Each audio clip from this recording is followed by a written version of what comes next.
faziletleri, sayfa sayfa tarihe gömülenleri, birer birer içinde yaprak yaprak toprağa. Hale türküsüdür geriye kalan, alacağımızda günler, her bir Şeyh Said direnişlere.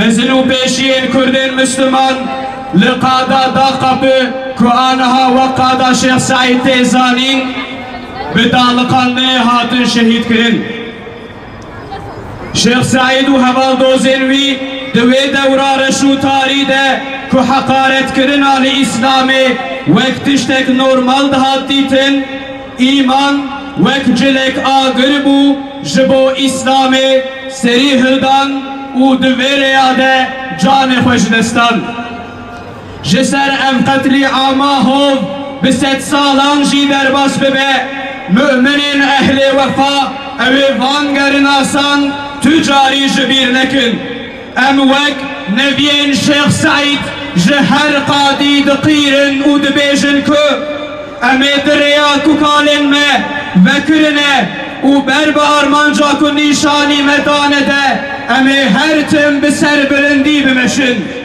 Bugün 28 Haziran. Tarihler 1925 senesini gösterdiğinde Türkiye Kürdistan'ında çetin bir katliam gerçekleştirildi. Müslüman Kürtlerin öncüleri ve büyükleri eski adıyla Dağkapı Meydanı olan, şimdiki adıyla Şeyh Said Meydanı olan meydanda asılarak şehit edildiler. Şeyh Said ve dava arkadaşları İslami değerlerin ayaklar altına alındığı, İslam'a hakaretin maharetmiş gibi aleni bir şekilde yapıldığı o karanlık dönemde imanın ateşten gömlek olduğu zamanlarda İslam için kıyam etmiş ve bu uğurda canlarını feda etmişlerdir.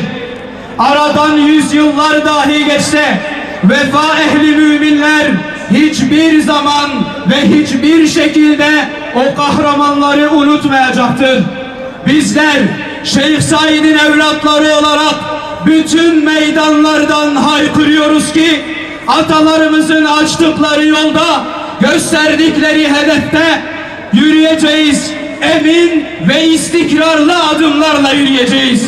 Bugün hem Şeyh Said ve yol arkadaşlarını almak hem de Filistin'de Siyonist terör şebekesi eliyle yapılan soykırıma dur demek, buradan Filistinli kardeşlerimizin yanında olduğumuzu ilan etmek ve haykırmak için toplandık.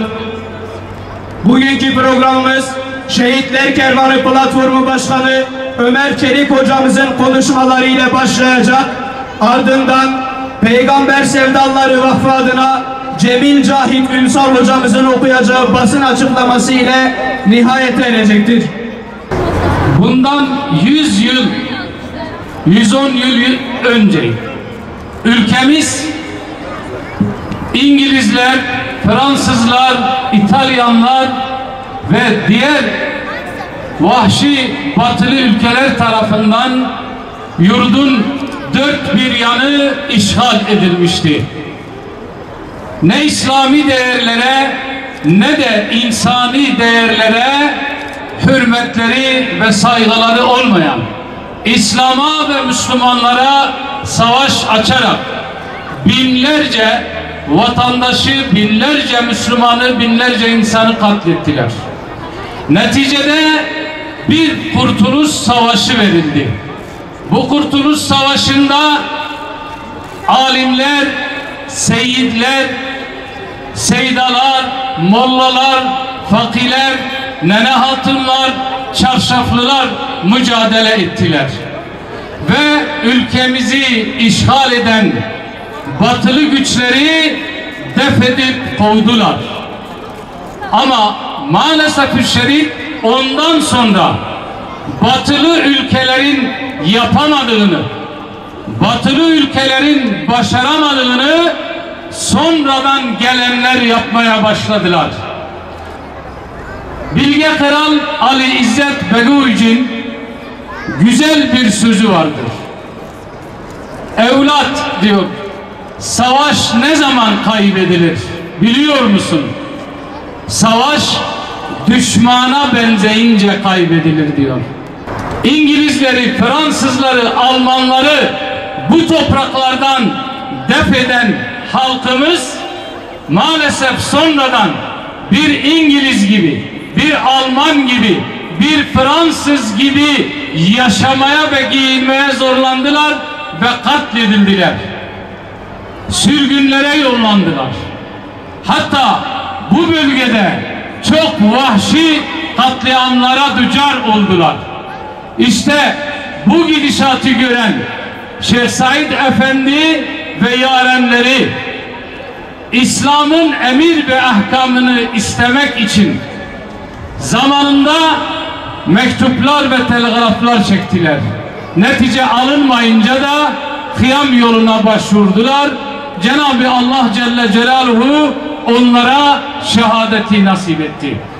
Şeyh Said ve yarenleri bizim gönlümüzde, Müslümanların gönlünde seyit, şehit, rehber ve önderdirler.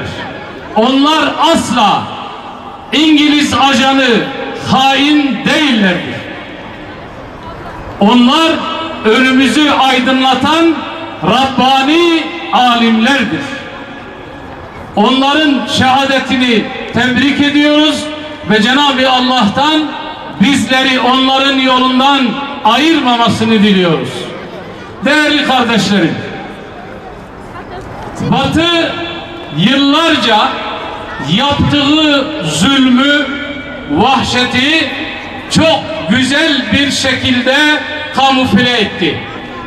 1700'lü yıllarda başlayan sömürgecilik gerek Hint coğrafyasında, gerek Asya kıtasında, gerekse Afrika'da ve diğer İslam ülkelerinde yaptıkları işgalde haddi hesabı olmayan katliamlara imza attılar.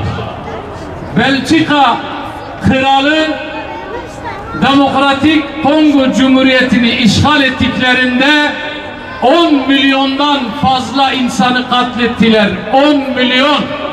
İngiltere 500 yıllık sömürge tarihinde milyonlarca insanı katlettiler. Toplama kamplarına mahkum ettiler.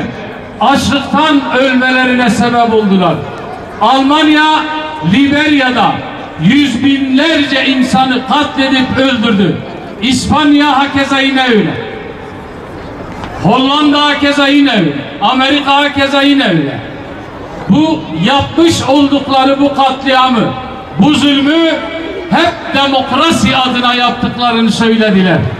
Demokrasi adına yapıyoruz. Demokrasi adına ülkeleri işgal ettiler. Demokrasi adına çocukları öldürdüler. Demokrasi adına işgal ettiği ülkelerin zenginliklerine el koydular. Ama bunu çok iyi bir şekilde süsleyerek dünya kamuoyuna sundular. Ve dünyayı bununla aldattılar. Yakın tarihimize baktığımızda, yakın tarihimizde görerek şahit olduğumuz tarihimize baktığımızda fazla değil, daha 15 yıl önce Amerika Irak'ı işgal ettiği zaman dönemin Dışişleri Bakanı Condoleezza Rice, Irak'ta 500 bin çocuk öldürüldü ama demokrasimiz ve hedeflerimiz için gerekliydi diyecek kadar alçalmıştılar. Suriye'de 2,5-3 milyona yakın insanı öldürdüler. Filistin'de süregelen 100 yıllık bir savaşta yüz binlerce insanı katledip yerinden yurdundan ettiler. İngilizlerin, Amerika'nın, Almanya'nın, Fransa'nın ve diğer müstemleke ülkelerin yardımıyla Filistin coğrafyasını kan gölüne çevirdiler. Filistin coğrafyasında Müslümanlara yaşama hakkı vermediler. Neticede bugüne gelinceye kadar Batı Endülüs'te neydiyse şimdi de aynıdır. Engizisyon mahkemelerinin Müslümanları katletme yöntemleri tarih kitaplarında kayıtlıdır. Batı aynı Batı'dır. Aynı vahşidir. Aynı insanlıktan nasibini almamış toplumdur. Fakat kendini çok güzel bir şekilde pazarlayabiliyor. Çok güzel bir şekilde algı operasyonlarıyla insanları manipüle edebiliyor. Bakınız, işgal edilmemiş İslam coğrafyası neredeyse yok. Ya kültürel işgal edilmiş ya fiziki işgal edilmiştir. Ama onların kirli yüzünü, onların aşağılık yüzünü 7 Ekim'de İzzettin Kassam Tugayları onların gerçek yüzünü dünyaya tanıtmıştır. İzzettin Kassam Tugaylarının 7 Ekim'de başlattığı bu kıyam, 7 Ekim'de başlattığı bu cihat, Batı'nın bütün kirli yüzünü ortaya çıkarmıştır. Hem Batı'nın hem de ülkemizde Batı hayranı olan, sözüm ona, sivil toplum kuruluşları, vakıflar ya da kadın dernekleri, çocuk derneklerinin hepsinin kirli yüzünü ortaya çıkarmıştır. Hatırlarsınız, yalın ayaklılar, aç insanlar Afganistan'da Amerika'yı def ettikten sonra bütün dünyada tek elden düğmeye basılmış gibi hep aynı sözü söylediler. Afganistan'da başta kadın ve çocuk hakları olmak üzere ciddi endişelerimiz var. Bizim Türkiye'deki sözüm ona sanatçılar, ipliğini onlara bağlamış sanatçılar, kalemşörler, kadın dernekleri, çocuk dernekleri, insan hakları dernekleri hepsi birden sanki aynı yerden düğmeye basılmış. Başta kadın ve çocuk hakları için endişeliyiz. Ama aynı dernekler Filistin'de öldürülen 30.000'den fazla kadın ve çocuk için bir gün endişe duyduklarını söylemediler. Bir gün endişeli olduklarını dile getirmediler. Bir gün söylemediler onu. Onların bizden istediği budur. Değerli kardeşlerim, bacılarım, onların bizden istediği budur. Bize diyorlar ki ülkenizi işgal edeceğiz. Sizi öldüreceğiz. Namusunuzu payimal edeceğiz. Dininize hakaret edeceğiz. Çocuklarınızı öldüreceğiz. Siz protesto bile etmeyeceksiniz. Siz sesinizi çıkarmayacaksınız. Sesinizi çıkardığınız andan itibaren bizi yaftaladıkları şey, onlara karşı çıkanları yaftaladıkları şey, bunlar Nazidir, bunlar gericidir, bunlar şiddet yanlısıdır, bunlar katildir. Bakın, Hamas'ın başlattığı bu mücadele bütün dünyanın insanlığını ve vicdanını yitirmemiş bütün halkları ayağa kaldırdı. Sadece İsrail'e uşaklık eden, Amerika'ya, Batı'ya uşaklık edenlerin dışında Hristiyanları ayağa kaldırdı. Komünistleri ayağa kaldırdı. Sosyalistleri ayağa kaldırdı. Elin sosyalisti, bakın sosyalist, komünist, Hristiyan, üniversitelerden tutun sokaklara kadar 10 aydır İsrail'i ve kendi yönetimlerini protesto ediyorlar. Hamas bu konuda dünyaya yeni bir sahne, yeni bir perde açtı. İnanın bütün dünya Hamas'a insanlık borçludur.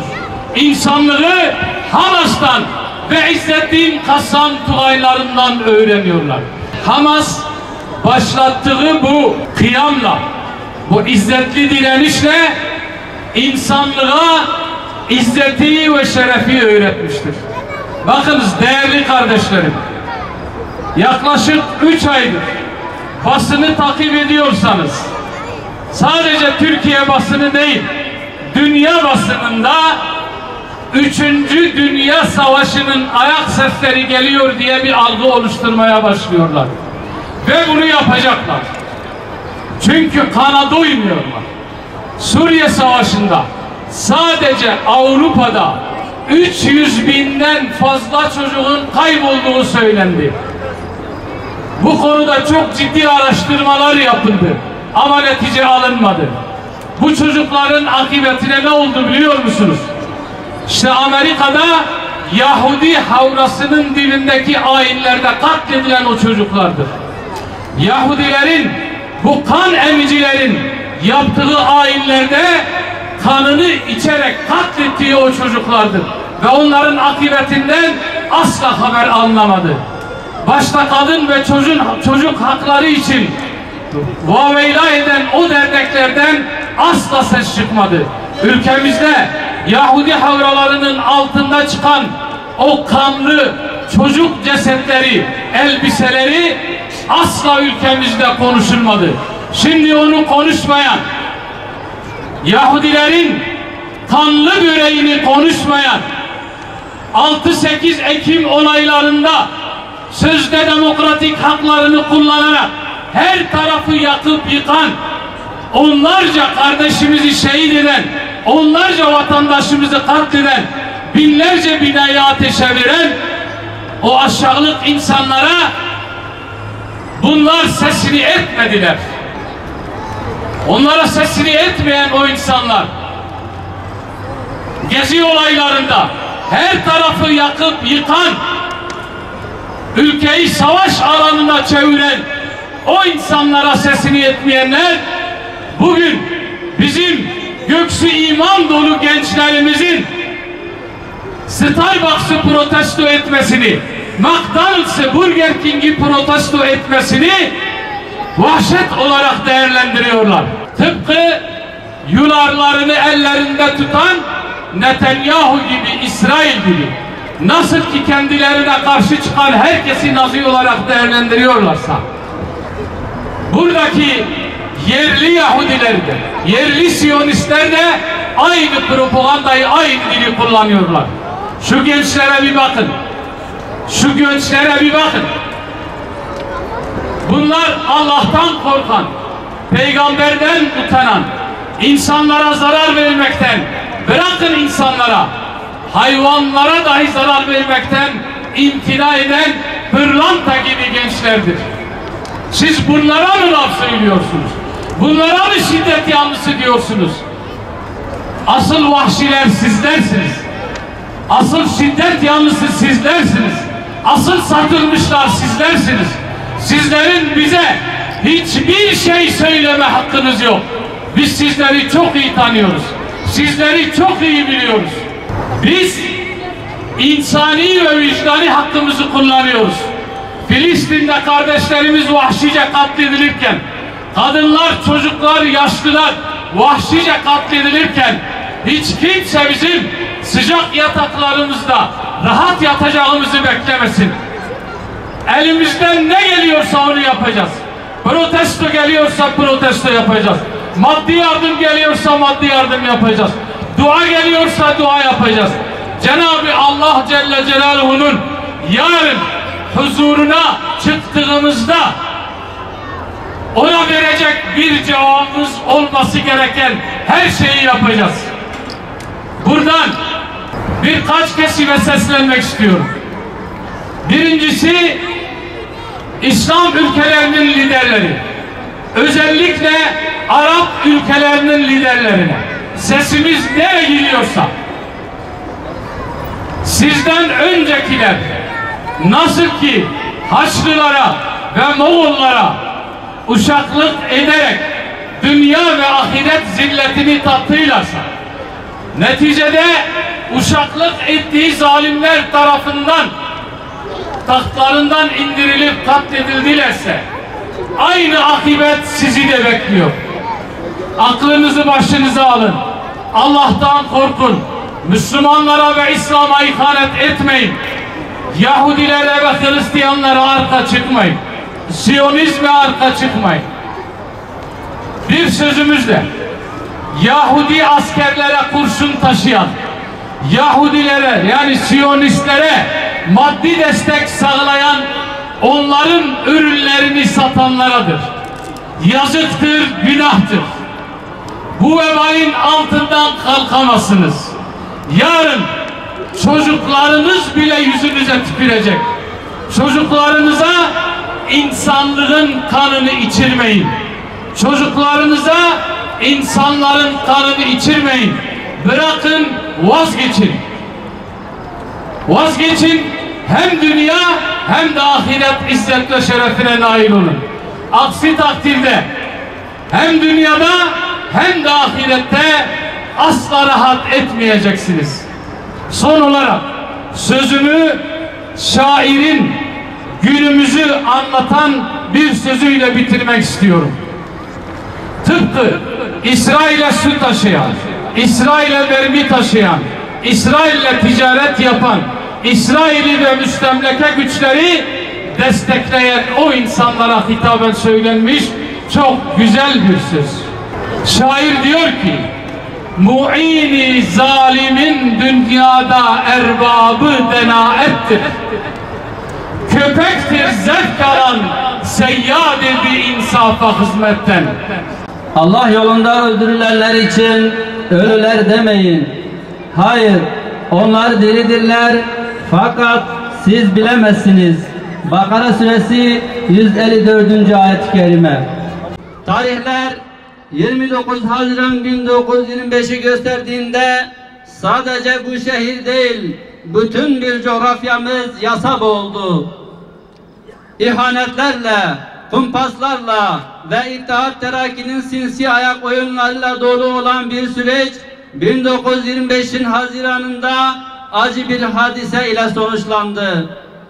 Kürdistan coğrafyasının İslam ile yoğrulmuş bu kadim toprakların yetiştirdiği mümtaz bir şahsiyet 46 dava arkadaşıyla dar ağacına çıkarıldı. Kıyamı, fedakarlığı, din ve milletinin istikbali için gösterdiği mücadele ile bilinen Şeyh Said Efendi şehit oldu. 99 yıl önce bu halkın yiğitleri için sıra sıra ard arda dar ağaçları kurulmuştu. 1925'in Haziran'ı Müslüman Kürt halkının ciğerlerini dağlamıştı. Kimileri dizlerini dövüp ağıtlar yakarken, kimileri de idam sehpasına çıkarılan alimlerimizin ölümüne alkış tutmuştu. Batı'nın palazlandırdığı iktidar sahipleri bir milleti dönüştürmek için o halkın önderlerini katletmekle işe başlamış, süreç istiklal mahkemeleri eliyle şarktan garba bir zulüm furyasına dönüşmüştü. O gün yaşanan büyük acıları dünya ise sadece seyretmişti. Çünkü katledilenler Müslümanlardı. İdam fermanı çıkarılanlar Müslüman milletin şeyhleri, alimleriydi. Tıpkı bugün Gazze'de olduğu gibi. Tam 9 aydır Gazze'de masum insanlar sırf Müslüman oldukları için mukaddes belde Kudüs'ün işgaline razı gelmedikleri ve Mescid-i Aksa'dan vazgeçmedikleri için katlediliyor. Her gün bebekler, çocuklar, kadınlar öldürülürken bütün dünya yine sadece seyrediyor. Tıpkı Arakan'da Budist zulmünü, Afganistan'da Amerikan zulmünü, Halepçe'de Saddam'ın zulmünü izledikleri gibi. Peki neden? Çünkü bizler Müslümanız da ondan.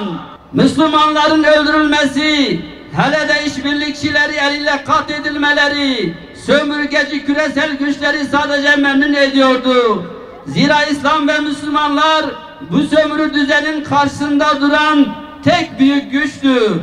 Batılılar için İslam'ı uyanış, mazlum halkların dirilişi büyük bir inkılabı beraberinde getirecekti. Onlar günün birinde yine bir İbrahim'in çıkıp geleceğini ve tüm putlarını kıracağını, zulüm dolu sistemlerini alaşağı edeceğini biliyordu. Bizler tam 9 aydır meydanlardayız. Gücümüz ve imkanlarımız nispetinde Gazze'deki zulmün son bulması için gayrette bulunuyoruz. zulme direnen Filistinli mücahitlerin ve onlara destek veren tüm kesimlerin yanındayız. Dolayısıyla Siyonist işgal ve vahşetin onlara yandaşlık yapan kişi ve kuruluşların da karşısındayız. Siyonizmin ve onların büyük destekçisi küresel emperyalizmin sadece Gazze'de cephe açmadığını iyi biliyoruz. Filistin'de bedenlerimizi parçalayanların diğer coğrafyalarda gençliğin zihni işgale giriştiğini de görmekteyiz. Ne Gazze'nin, ne Kudüs ve Mescid-i Aksa'nın işgaline ve ne de Siyonizmin kültürel soykırımına asla ve asla izin vermeyeceğiz. Bu minvalde yapılan tüm meşru ve haklı eylemleri destekleyeceğiz. Buradan aylardır yaptığımız çağrıyı bir kez daha yineliyoruz. Bütün Müslümanlar ve vicdan sahibi tüm hür insanlar Siyonist işgal rejimine, soykırımcı ortakları devletlere ve Gazze'deki vahşete finansal destek sağlayanlara karşı yaygın ve çok güçlü eylemler başlatmalıdır. Hali hazırda bu eylemleri yapanları desteklediğimiz gibi bundan sonra da haklı ve meşru eylemleri desteklemeye devam edeceğiz. Özellikle de geçtiğimiz hafta şehrimiz Diyarbakır'da yapılan protesto gösterilerini, gençlerin duyarlı davranışını bir kez daha desteklediğimizi bu meydandan ifade etmek isteriz. Siyonizmin yeredeki yardakçıları faaliyetlerine geçit verilmeyeceğini bilmelidir.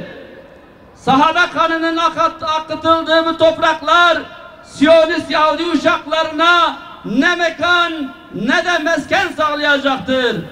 Diyarbakır halkı, Müslüman Kürt milleti, Siyonizme hizmet edenleri hiç ama hiç unutmayacaktır.